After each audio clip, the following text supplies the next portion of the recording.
So here we are folding yoga pants and lounge pants to fit into a small drawer.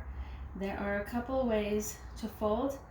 Two in particular I'm doing based off of the space that they will fit into, and whether you have small, medium, large, or extra large pants to work with, then you're going to have to work with the space and fold them accordingly. This is a large pair of yoga pants. Okay, first fold it in half. And what you want to do is you want to get used to smoothing out the wrinkles as much as you can. You see this little part right here?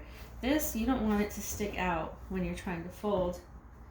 So you just need to tuck it in really quickly. Just put it in there. Now it doesn't have to be perfect, just as close as possible. And then there's two ways you can do fold in half and then fold in thirds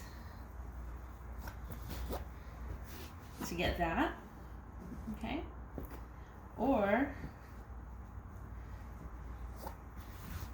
again, you can fold in half and then half again and then half again.